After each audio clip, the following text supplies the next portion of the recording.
इससे पहले वाले वीडियो में हम लोगों ने व्यंजन संधि के 3 नियम को देखा था। अब आइए हम लोग आगे के नियम को देखते हैं कि क्या आगे का नियम है। चौथा नियम कह रहा है छ संबंधी नियम। ठीक है, छ संबंधी नियम यानी छ से जुड़ा हुआ क्या नियम है, वो क्या छ अगर अक्षर आता है तो कैसे परिवर्तन होता है। आइए देखते हैं। कह रहा है क्या, कोई स्वर और छ यानी छ से पहले जो है किसी भी व्यंजन के साथ में कोई स्वर आएगा और छ होगा तो छ के पहले, इसका मतलब है कि जब हम योग करेंगे तो इसके पहले अपने आप आधा च आ जाएगा। ठीक है, आइए देखते हैं। जब आप तो विच्छेद करके देखेंगे तो आपको खुद समझ में आ जाएगा। जैसे आइए देखिए, यहाँ है अनु धन छेद। ठीक है, यहाँ नियमानुसार कोई स्वर है तो न से उ स्वर आया और छ यानी उ स्वर जो है वह छ के साथ योग कर रहा है। तो हम देखिए हम जोड़ेंगे कैसे। ये अनु ज्यों का त्यों उतार दिए, क्योंकि ये उ और छ जो मिल रहा है तो मिलने के कारण छ से पहले च बना रहा है, वो अपने आप आएगा, वो किसी को गायब नहीं कर रहा है। तो उ और छ मिलने के कारण अनु उतर गया और छ से योग करने के कारण छ से पहले आधा च आएगा और उसके बाद ये उतर गया अनुच्छेद। उसी प्रकार से देखिए दूसरा वी धन छेद। वी व में ईश्वर आया है, अर्थात ईश्वर आया और छ से योग किया जिस कारण यहाँ आधा च आया, ये हो गया विच्छेद। वैसे ही देखिए यहाँ परि धन छेद। ठीक है, यहाँ पर भी आपका र के साथ ईश्वर आया है और यह छ से योग किया है तो यह क्या हो जाएगा, परिच्छेद हो जाएगा। इसका मतलब यहाँ हो गया आधा च जो है वह जुड़ जाएगा और यह परिच्छेद हो गया। यहाँ पर देखिए स्व धन छन, व के साथ अपने आप व के साथ जो है क्या है, हर व्यंजन में अ स्वर है तो व के साथ अ आया और अ और छ यानी स्वर के साथ छ का योग हो रहा है जिस कारण स्व और च से पहले छ आया और छंद उतर गया, स्वछंद। अब हम लोग म संबंधी नियम देख रहे हैं। नियम संख्या 5 म संबंधी नियम। म संबंधी नियम क्या कह रहा है कि म धन यानी म के बाद क से लेकर म तक कोई वर्ण हो, अर्थात क वर्ग से लेके प वर्ग तक का कोई भी अक्षर हो, क ख ग घ अंग च छ ज झ य यानी प फ ब भ म तक कोई भी अक्षर हो तो म आने वाले वर्ग का पांचवा वर्ण में बदल जाएगा। यानी ये म जो है, ठीक है, ये म जो है यहाँ जिस वर्ग का वर्ण है उसी वर्ग के पांचवें वर्ण में बदल जाएगा। अर्थात म जो है क वर्ग का अंग में बदलेगा, म च वर्ग के य में बदलेगा, म ट वर्ग के अण में बदलेगा, म त वर्ग के न में और म प वर्ग के म में बदलेगा। देखिए आप देखिएगा सब में मैंने हलंत लगाया अर्थात आधा आधा है। अब यहाँ पर जब हम देखते हैं सम धन कल्प, सम धन कल्प अर्थात म के साथ में क्या किया, क से योग किया है तो क से योग करने के कारण ये म जो है क का पांचवें वर्ण में बदलेगा। तो हम तो उसे शुद्ध रूप से लिखते हैं संकल्प, जोड़ दिया हमने संकल्प, लेकिन जब हम उसको देखते हैं तो इसमें क्या आया, क के साथ अंग आया। देखिए क के साथ अंग, यहाँ अंग आ रहा है ना, क के साथ अंग आया, ल और प, कल्प जो है यूं ही आ गया। सम धनपूर्ण, सम धनपूर्ण यानी प वर्ग का है प तो संपूर्ण आ गया, लेकिन जब हम इसको देखते हैं तो हमें क्या आता है, प वर्ग के कारण यहाँ म आया यानी म आया। ठीक, तीसरा है सम धन चय, सम धन चय।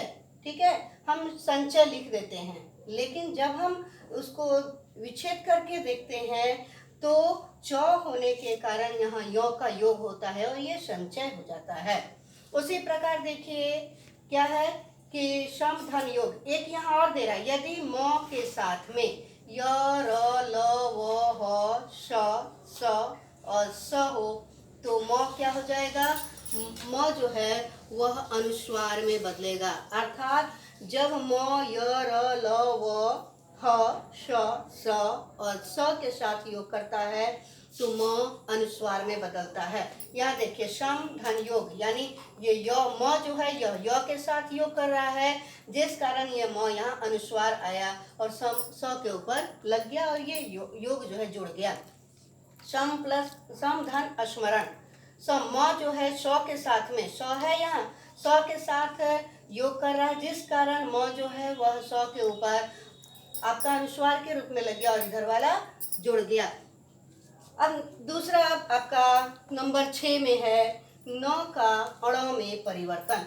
ठीक है, न का किस परिस्थिति में न जो है वह अण में परिवर्तन होता है, तो ध्यान दीजिएगा। जब री या र या श अर्थात मूर्धन्य श धन न, जब री र श न से योग करता है तो उस वक्त ये न जो है ये अण में बदल जाता है।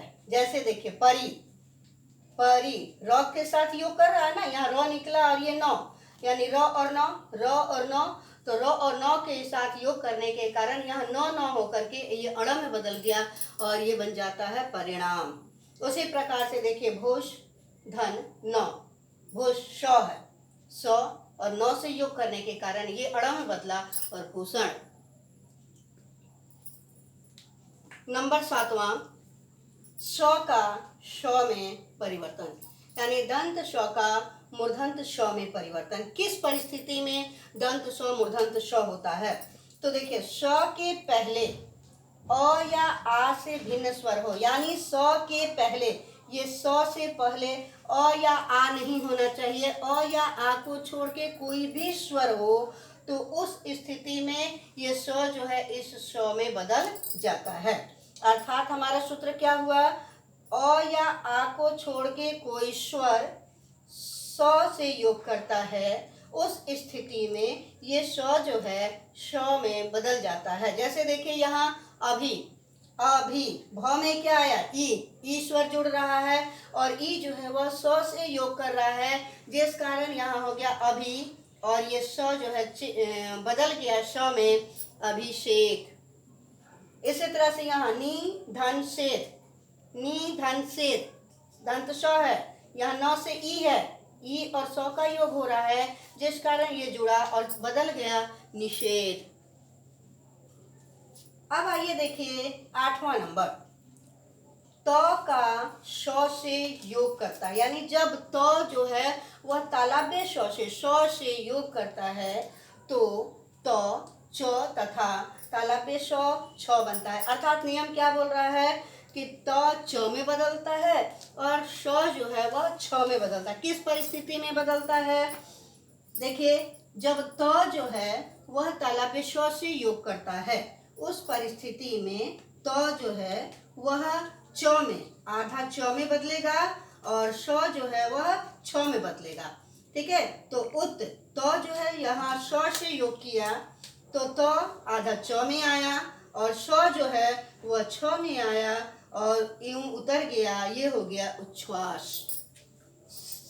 यहाँ देखिए सत धन शास्त्र, त और तालव्य श दोनों योग कर रहा है, जिस कारण त जो है वह च में बदलेगा और श पूरा है छा में बदल गया, सच्छास्त्र। इस प्रकार से हमने देखा कि व्यंजन संधि के, ठीक है, जो मूल रूप से हमारे लिए जरूरी है, उन नियमों को हमने एक एक करके छोटे छोटे रूपों में देखा कि किस प्रकार से पहला का तीसरा होता है, पहला का पांचवा होता है, म संबंधी नियम, त संबंधी नियम, ल संबंधी नियम, न का अण संबंधी नियम और श का स संबंधी नियम और त का श और त का च और छ संबंधी नियम। इस प्रकार से व्यंजन संधि जो है कुछ मूलभूत रूप से हमारे जो है वह कुछ पूरा हो रहा है, जो हमें ज़रूरत है, जो सामान्य रूप से व्यंजन संधि की हमें ज़रूरत पड़ती है। वैसे तो व्यंजन संधि की कोई सीमा नहीं, हम जितना आगे बढ़ेंगे उतना ही उसका नियम जो है वह निकलता चलता है, लेकिन मूल रूप से हमें इन्हीं सारे नियमों की ज़रूरत पड़ती है। धन्यवाद।